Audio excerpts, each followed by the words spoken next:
queridos amigos que nos acompanham via internet. É um prazer estar aqui de volta e para continuarmos dando continuidade, basicamente, ao nosso estudo do livro Roteiro, nós vamos hoje pegar mais uma lição, que é a de número 31, chamada Desajuste Aparente. Essa lição ela é muito interessante porque ela faz uma análise da posição que aqueles que procuram fazer o esforço de seguir os ensinamentos de Jesus parecem, por isso mesmo, fora dos condicionamentos da vida cotidiana que a maioria das pessoas distraídas dos valores espirituais segue no nosso mundo. Por isso, esse nome, desajuste aparente. Vamos ver o que Emmanuel traz no texto. Há quem afirme que a doutrina dos espíritos é viveiro de crentes indisciplinados pelo excesso das interpretações e pelo arraigado individualismo dos pontos de vista. Outros proclamam que a nova revelação desloca a vida mental daqueles que a esposam, compelindo-os à renunciação. Veja que a colocação que Emmanuel começa fazendo. Não é? Então, parece aquelas frases no tempo de Jesus, quando Jesus se dirige aos discípulos e pergunta: quem dizem que eu sou?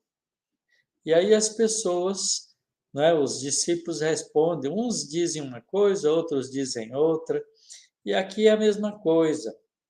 Há quem afirme que a doutrina dos espíritos é viveiro, quer dizer, um local, né, um abrigo de crentes indisciplinados pelo excesso das interpretações.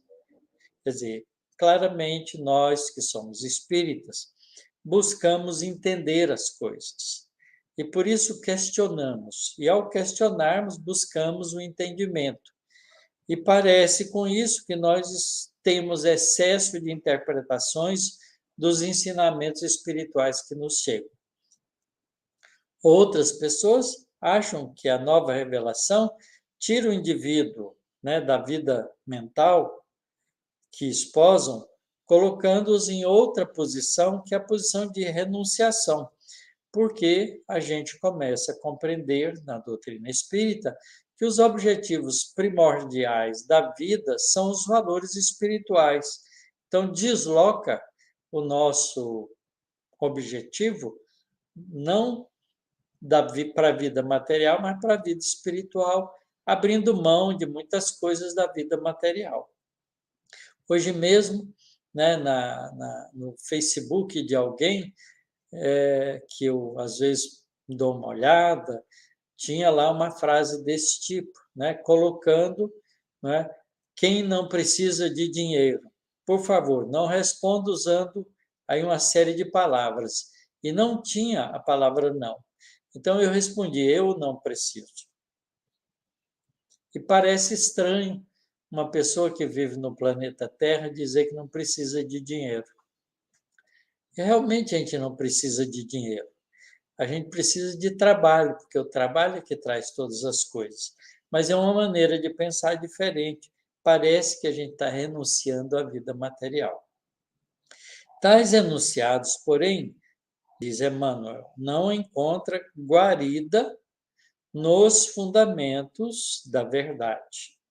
O Espiritismo, naturalmente, amplia os horizontes do ser. A visão mais segura do universo e a mais alta concepção da justiça dilatam na mente a sede,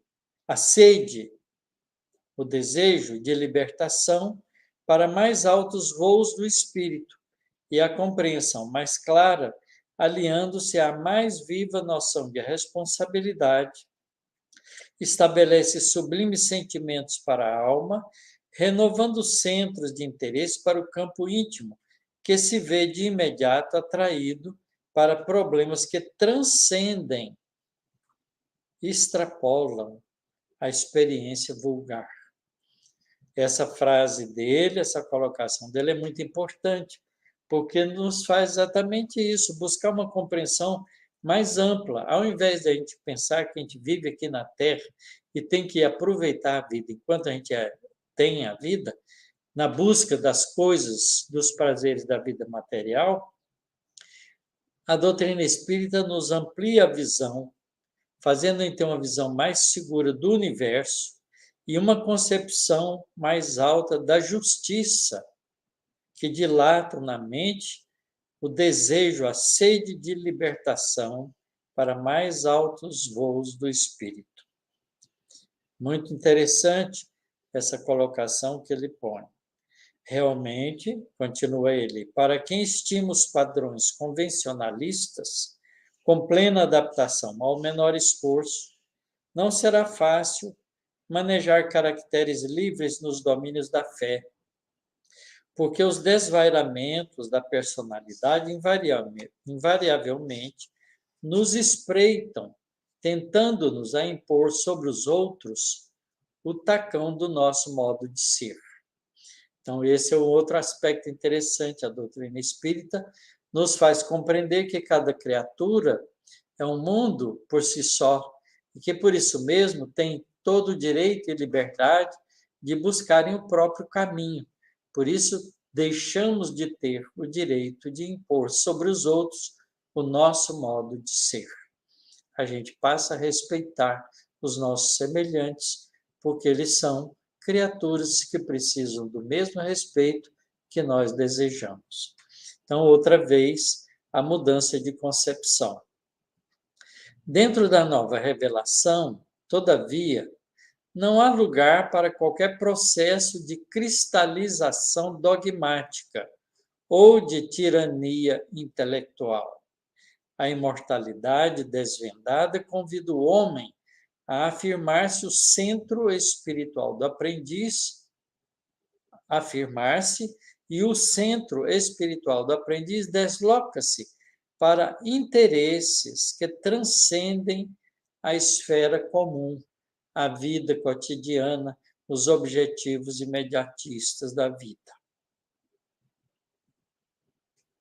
As inteligências de todos os tipos, tanto quanto os mundos, gravitam em torno de núcleos de força que as influenciam e sustentam. Isto é, as inteligências de todos os tipos, cada uma delas põe o seu objetivo num dado núcleo de forças, que elas aceitam como influência e sustentação. O panorama do infinito, descortinado ao homem pelo nosso ideal, atrai o cérebro e o coração para outros poderes. E a criatura encarnada, imperceptivelmente induzida a operar em serviços diferentes, parece então desajustada e sedenta à procura de valores efetivamente importantes para os seus destinos na vida eterna. As escolas religiosas, oficializadas ou organizadas, presas a imperativos de estabilidade econômica, habitualmente gravitam em derredor da riqueza perecível ou da autoridade temporal da terra e jazem magnetizadas pela ideia de domínio e influência, que no mundo facilitam a solidariedade e a união, de vez que a maioria dos espíritos encarnados, ainda cegos para a divina luz, reúnem-se e obedecem alegremente ao redor do ouro ou do comando sobre os mais fracos. E essa aglutinação, essa maneira de formar grupos, é uma maneira de suportar as fraquezas individuais que as pessoas têm, porque elas não encontram em si mesmas as forças superiores que se expressam na vida mais ampla, na realidade espiritual, fazendo com que nós passemos a compreender a importância da nossa individualidade como agente como construtor, como desbravador, como trabalhador, inserido dentro de uma ambiência coletiva para ajudar a todos. Então, muda realmente o foco. Mas o espiritismo é difícil aglutinar caracteres libertados sob o estandarte nivelador da convenção. Assim como aconteceu nos 300 anos que antecederam a escravização política do Evangelho Redentor, o discípulo da nossa doutrina consoladora pretende encontrar um caminho de acesso à vida superior. Então, ele faz aqui uma informação também histórica importante de que nos primeiros 300 anos do trabalho do Evangelho do Cristo, o discípulo ainda tinha a liberdade da busca espiritual, mas a partir daí a dominação política, não é?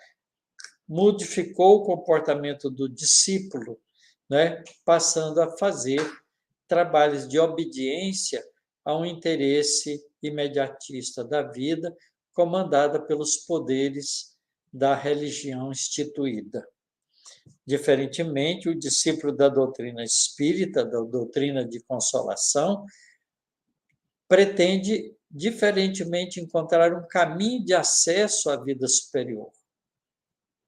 Aceita as facilidades humanas para dar com largueza e desprendimento da posse. Disputa o contentamento de trabalhar para servir. Busca a liberdade para submeter-se às obrigações que lhe cabem. Adquire luz para ajudar na extinção das trevas. Está no mundo, sem ser do mundo. É alguém que vem, que, em negando a si mesmo, busca o mestre da verdade, recebendo de boa vontade a cruz do próprio sacrifício para a jornada de ressurreição. E demorando-se cada discípulo em esfera variada de trabalho, observamos que eles todos, à maneira de viajores, peregrinando escada acima, cada qual contemplando a vida, a paisagem do degrau em que se encontra, oferece um espetáculo de almas em desajuste, extremamente separadas entre si, porquanto os habitantes do vale ou da planície, acostumados aos mesmos quadros de cada dia, com a repetição das mesmas nuances de claridade solar, não conseguem esquecer de improviso as velhas atitudes de muito tempo e nem podem entender o roteiro dos que se desinteressam da ilusão, caminhando em sentido contrário ao deles, ao encontro de outra luz. Essa colocação, essa análise que Emmanuel coloca aqui no livro do roteiro, como a 31ª lição desse livro, ela é muito interessante porque ela nos convida a fazer uma análise do que é que nós realmente queremos ao encontrar a doutrina espírita. Porque ao encontrar a doutrina espírita, nós somos convidados a outros objetivos. O nosso objetivo deixa de ser o objetivo da vida comum. Os nossos propósitos não são mais, com o convite da doutrina espírita bem entendido, aquela de possuirmos a nossa casa, possuirmos o nosso carro, termos os nossos recursos materiais bem-sucedidos, buscarmos, né, no trabalho cotidiano a nossa realização entre os homens, tanto profissional quanto de aparecimento na vida social, na vida do nosso ambiente de trabalho, observado pelos nossos companheiros que, ao invés de serem nossos companheiros colaborativos, passam a ser nossos competidores. Então, essa visão do cotidiano da vida tem que mudar na cabeça, na mente dos espíritas que compreendem o chamativo grandioso da doutrina, que busca agora novos valores, novos significados para a vida, novas construções futuras, ao invés de querermos, né, montar a nossa estrutura de vencer na vida terrena, para que aos 60, 60 e poucos anos, nós possamos aposentar e viver tranquilamente a vida material, como se isso dependesse pura e simplesmente dos recursos amelhados pelo trabalho e pelos resultados monetários desse trabalho, não é? A gente, então, muda de figura, porque a gente passa a pensar que o nosso objetivo na vida terrena é aproveitar todos os momentos de nossa vida para a conquista dos valores definitivos da alma. Ora, isso faz a gente ser considerado pela maioria das pessoas como uma pessoa diferente. Então a gente passa a ser utópico, sonhador, fanático, não é? Imaginativo, ingênuo na visão das pessoas comuns, porque a gente foge aos objetivos de todas as pessoas à nossa volta. A própria família nossa tem dificuldade de nos compreender nesse objetivo diferente. A própria família, os filhos, às vezes a esposa, o marido, os irmãos, os tios, os parentes todos à nossa volta, que não comungam com essa ideia, acham que a gente vive alheio, com uma fantasia na cabeça, com uma ingenuidade, como se a gente tivesse perdido o senso comum da vida. No entanto, a gente interiormente sabe, pelo conhecimento que a doutrina espírita nos oferece, que nós, diferentemente, temos um grandioso objetivo, porque nós deixamos de ser cidadãos terrestres para sermos espíritos imortais, cidadãos cósmicos, que ansiamos evoluir, progredir, conquistar valores espirituais para atingirmos um dia a plenitude espiritual, que é a nossa plena libertação como espíritos que podem e que ganharam pelo esforço pessoal, pelas conquistas espirituais que fez, a liberdade de ir e vir pelo universo inteiro. Olha que coisa diferente. Parece realmente uma fantasia para aqueles que não sabem que somos todos espíritos imortais. Mas a vida, devagarinho, vai nos ensinando isso. Porque à medida que a gente vai envelhecendo e que a gente vai se aproximando da época em que teremos que entregar o corpo físico de volta à vida, à estrutura do planeta Terra, devolvermos o nosso corpo cansado, aí sim o que será de nós?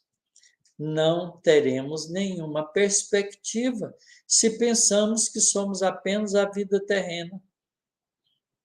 Então, para nós que pensamos como espíritos imortais, a vida segue exuberante, enquanto que para as pessoas comuns, a vida chega à beirada de um precipício que a gente não sabe aonde vai dar esse tombo. Vejam que há uma grande diferença.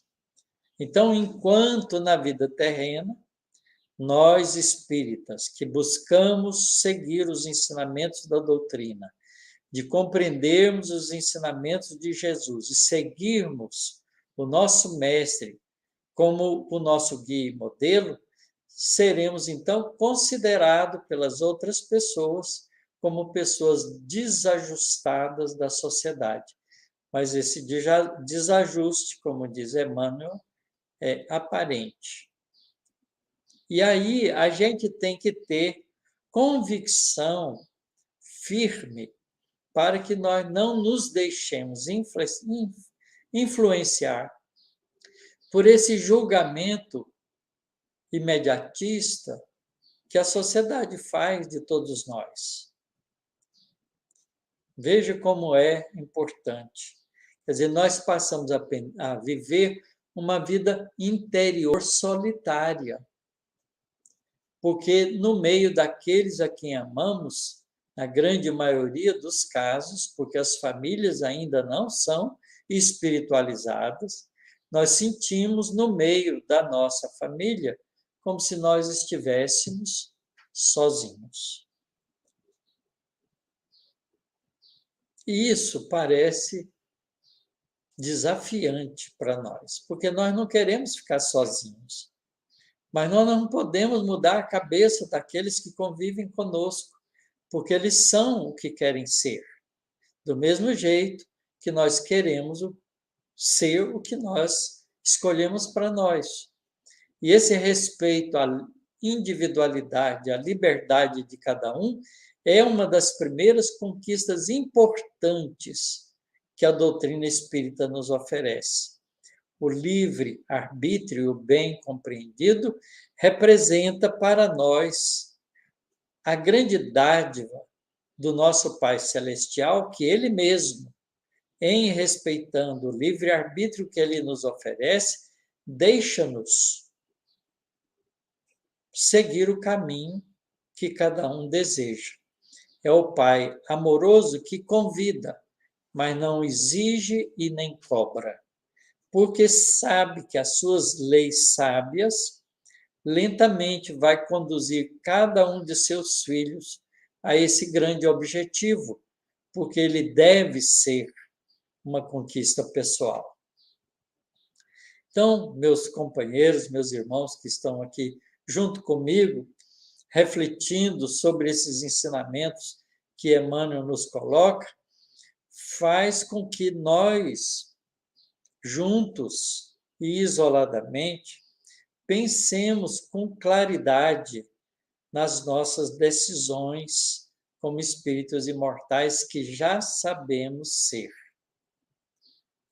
Quando nós perdemos qualquer coisa da vida terrena, essa perda a gente sabe que não é uma perda, porque a rigor, como espíritos imortais que somos, tudo que a vida nos oferece são recursos divinos pertencentes ao Pai Celestial, que nos empresta enquanto nos for preciosos esses bens para o nosso crescimento. Mas quando eles nos atrapalham e não nos são mais preciosos, nos são tirados para que a gente continue progredindo e aprendendo. Então, não é uma perda, é apenas um desafio para uma nova etapa de conquistas.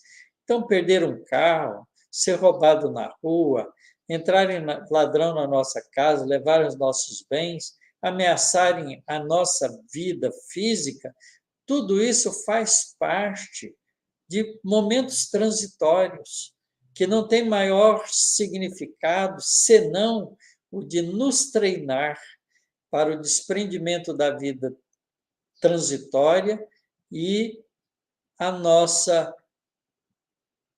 convicção e a nossa certeza sobre os importantes valores da vida espiritual, pois que essa sim é imortal e morredoura, e que os únicos bens que nós realmente temos, e esses bens, porque nós temos, ninguém vai nos tirar, esse nós carregaremos sempre conosco, que é justamente o que a gente sabe e o que a gente sente. Ninguém tira o meu conhecimento.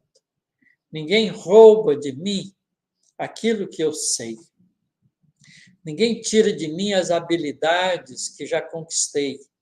Ninguém tira de mim a capacidade de entendimento que eu tenho. Ninguém tira de mim o sentimento que eu tenho pelas pessoas que eu convivo.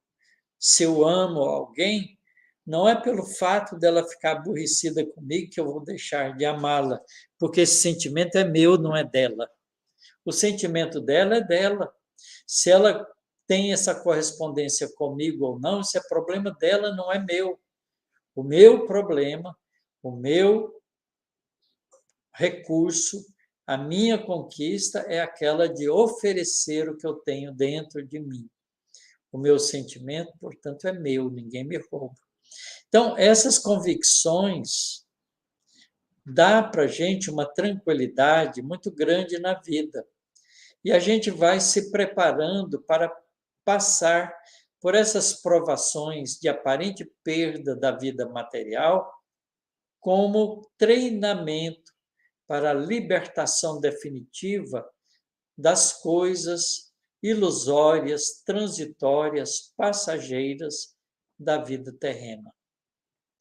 Isso não é uma transição fácil, mas é uma transição que nós estamos a caminho de conquistar no momento em que, entendendo a doutrina espírita, começamos a pensar e fazer diferente. Então, não devemos, por isso mesmo, esperar que a sociedade, que os nossos amigos, que os nossos parentes compreendam isso na gente. Porque para compreenderem isso na gente, eles têm que estar também procurando a mesma coisa. E se eles estiverem procurando a mesma coisa, vão compreender. E nisso, é verdade, nós nos sentimos apoiados uns nos outros quando pensamos igual, como Jesus nos ensina. Então, vamos lentamente construindo na Terra um novo tipo de família, a família dos espíritos, que compreende a fraternidade universal e que tem o prazer de viver juntos na busca da plenitude que todos nós desejamos. E nisso seremos companheiros sempre, mesmo que não estejamos próximos uns dos outros. Porque muitas vezes as injunções das nossas experiências de vida faz com que nós nos afastemos uns dos outros, aqueles a quem amamos, mas nunca perderemos o contato, porque já descobrimos que os contatos entre os espíritos não é feito fisicamente, é feito sim pelos recursos da mente, pela proximidade e sintonia que fazemos uns com os outros, pela afinidade que desenvolvemos entre nós. Veja, por exemplo, nesse momento, eu estou na minha casa. Cada um de vocês que estão nos acompanhando aqui estão nas suas casas. No entanto, nós estamos juntos. Não é a proximidade física que é importante. Essa pandemia tem nos mostrado, através da internet, que a proximidade nossa é pelas ideias. Porque é pelas ideias que nós estamos juntos nesse momento. Todos nós estamos aqui juntos, interessados num assunto importante que o livro Roteiro está nos trazendo nessa tarde. Então, estamos juntos. E quantos outros espíritos estão conosco nesse momento que nós nem tomamos conhecimento ou tomamos consciência do fato? Quantos espíritos estão aqui na minha casa nesse instante, me acompanhando nesse trabalho de pensarmos juntos? Eu não posso dizer porque não enxergo os espíritos, não tenho a mediunidade da vidência, mas certamente eu não estou sozinho. Nenhum de nós está sozinho. Então, é uma nova realidade. A gente acorda, por isso mesmo, para uma construção diferente, que ao invés de ficar limitada à presença física da vida cotidiana, nós passamos a nos irmanarmos com todas as criaturas do universo que estão em busca dos mesmos valores, dos valores definitivos da alma.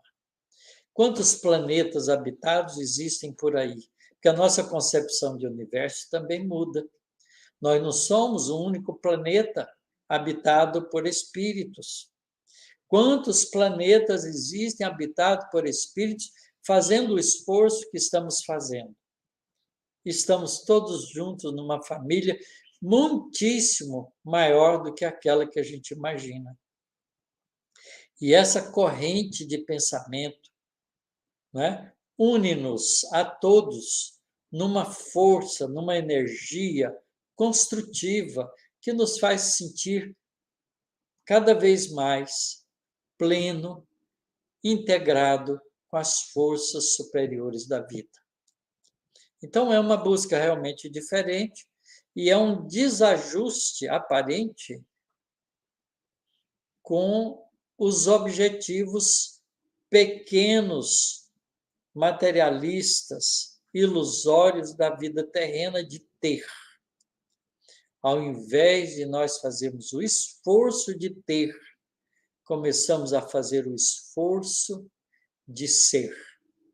Porque ser é muito mais importante do que ter. Porque quem acha que tem, perde. Quem acha que é, ganha. Porque tem a liberdade de buscar sempre e buscar aquilo que enriquece interiormente cada vez mais, que nos aproxima cada vez mais da felicidade plena, que é estar em harmonia com as leis espirituais, que são universais, leis divinas. Estando em harmonia com elas, estaremos em plenitude com Deus. É muito diferente mesmo. E é muito diferente para uma pessoa comum entender isso de repente. Essa é uma conquista que nós vamos fazendo lentamente. É uma conquista que é o esforço, o treinamento, a objetivação de busca dos valores definitivos da alma, a nossa vontade colocada a serviço das conquistas, é que vão nos auxiliando a ir transferindo esses recursos para dentro da nossa estruturação mental, para que passemos a pensar, sentir e agir assim. Então, é uma conquista de esforço, de continuidade, que fica muito mais fácil de fazer quando nós psiquicamente nos unimos para isso, que é o que nós estamos fazendo nessa tarde. Quantas pessoas estão, ao invés de fazer o que estamos fazendo aqui, buscando os valores definitivos da alma, estão fazendo churrasco, tomando sua cerveja, fazendo seus passeios, procurando se divertir na vida física, achando que isso é a felicidade. Mas isso não é felicidade, isso é prazer. E o prazer é momentâneo. Passou dali, amanhã será outro dia. E pode ser que a busca desses prazeres deixou estados desagradáveis físicos por causa dos excessos e dos abusos dos prazeres que nem sempre a gente sabe buscar com equilíbrio. Ao invés disso, para nós que estamos buscando os valores definitivos da alma, amanhã estaremos mais ricos do que hoje, porque tudo que adquirimos hoje incorporou-se dentro de nós para nos fazermos amanhã uma criatura que busca mais e mais os valores definitivos da alma. Então, é um prazer continuado, não é mais um prazer, é um estado de felicidade relativa, ainda, porque somos ainda pobres nessas conquistas, mas já é uma felicidade diferente daquelas que o prazer da vida material nos traz. Então, é boa essa lição de Emmanuel, porque ela nos faz meditar exatamente nessa situação que nos encontramos perante os nossos semelhantes, e a pergunta que devemos fazer para nós é essa: compreendemos isso com clareza? Estamos convictos de que, mesmo parecendo desajustado para os nossos semelhantes, queremos continuar nesse caminho da busca dos valores definitivos da alma? Será que queremos trocar definitivamente os valores espirituais por aqueles valores que procurávamos antes, que são os valores materiais? E se queremos isso, estamos dispostos à renunciação desses prazeres imediatos em função das conquistas dos valores definitivos? Porque é essa outra maneira que as pessoas interpretam a gente. Puxa, ele parece que agora não quer mais nada das coisas da vida terrena. Não é bem assim. É que essas coisas da vida terrena não nos preenche de alegria como fazia com um prazer momentâneo antes. O que nos preenche de alegria plena é estarmos bem conosco mesmo, estarmos entendidos como seres espirituais em harmonia com as coisas definitivas dos valores espirituais. Então, muda de figura. E essa pergunta e a busca dessa resposta nos ajuda a consolidar em nós aquilo que Kardec chama, não é? Que é a concepção do significado da vida futura, que a gente aprende muito bem, principalmente no final dos capítulos finais do livro dos Espíritos, não é?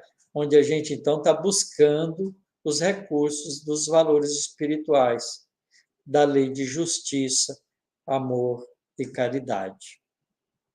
E a nossa postura, por isso mesmo, diante dos nossos companheiros que não compreendem isso, é o do amor e da caridade. Respeitando com justiça a escolha que cada um faz.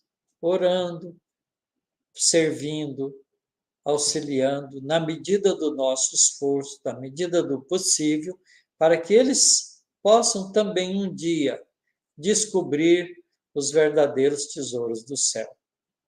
Então, isso está dentro daquele contexto dos ensinamentos que Jesus nos deixa.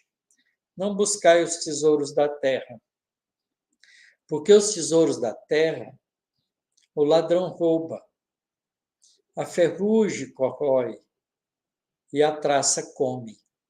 Isto é, os tesouros da terra são ilusórios, duram pouco tempo. Enquanto que os tesouros dos céus, estes sim, são definitivos e ficam conosco para sempre, que é justamente melhorar o nosso entendimento, melhorar o nosso conhecimento, melhorar o nosso sentimento e aprendermos a caminhar, mesmo a voar voos profundos e rápidos, como um pássaro livre, porque tem as duas asas livres para funcionar bem, que é o do conhecimento e do sentimento, do amor e da sabedoria. Sejamos, por isso, meus irmãos, buscadores firmes, buscadores decididos, buscadores que colocamos toda a nossa vontade na conquista dos valores definitivos da alma. Não importa que sejamos julgados como desajustados da sociedade, porque o que interessa é estarmos ajustados às leis espirituais que nos governam, que são leis definitivas da alma, que é o que a doutrina espírita nos revela e nos mostra. Sigamos em frente para que possamos ser felizes para sempre. Muito obrigado pela participação de todos vocês. Que Deus ilumine cada um de vocês e de todos nós, construtores de um mundo novo. Que assim seja.